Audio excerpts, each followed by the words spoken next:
అందరికీ నమస్తే.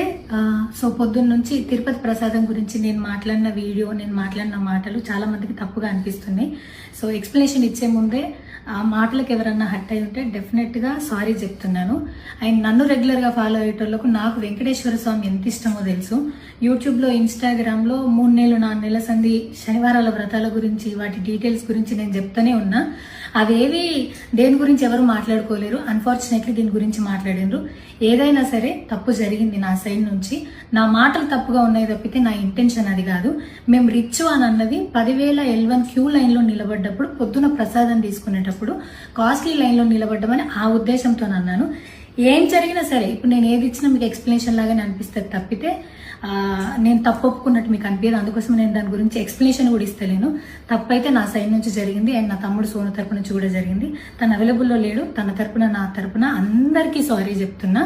సో నా ఇంట్లో వెంకటేశ్వర స్వామి, నా చేతి మీద వెంకటేశ్వర స్వామి, అన్నిటికన్నా ముఖ్యంగా జీవితంలో నాకు అత్యంత విలువైంది నా బిడ్డ. నా బిడ్డను కూడా వెంకటేశ్వర స్వామి ఇచ్చిండు. నేను ఆయన గురించి తప్పుగా ఎట్లా మాట్లాడతా? అస్సలు ఆయన గురించి తప్పుగా మాట్లాడా. ఆయన గురించే కాదు, నన్ను రెగ్యులర్గా ఫాలో అయ్యేటోళ్లకు నేను అన్ని మతాల దేవులను మొక్కుతా, అందరి దేవులను మొక్కుతా. అందులో వెంకటేశ్వర స్వామి నా జీవితాన్ని మార్చేయండు. ఈ రోజు నేను అనుభవించే ఏది కూడా ఆయన దయలేకపోతే కాదు. అట్లాంటిది ఆయన గురించి నేను ఎందుకు మాట్లాడతా? అయినా సరే తెలుసో తెలకో పొరపాటు మాటలైతే నా నోటి నుంచి, మా తమ్ముడు నోటి నుంచి వచ్చినాయి. దానికి డెఫినెట్గా సారీ అడుగుతున్నా. ఇదేదో యూట్యూబ్ ఛానల్ ఏమంటారు వీడియోస్ పెట్టి కేసులు పెడతా అన్నందుకు కాదు, నాకు కూడా అనిపించింది అయ్యో అట్లా మాట్లాడి ఉండకూడదని, అందుకోసం పెడుతున్నాను తప్పితే ఇంకొక ఉద్దేశం అయితే ఏమీ లేదు. నేను మళ్ళొకసారి టీటీడీ మెంబర్స్కి అండ్ నా మాటల వల్ల హట్ అయిన ప్రతి ఒక్కరికి నేను నా తరపు నుంచి సారీ చెప్తున్నా. అండ్ ఇంకోసారి మళ్ళీ ఎప్పుడు రిపీట్ చేయను.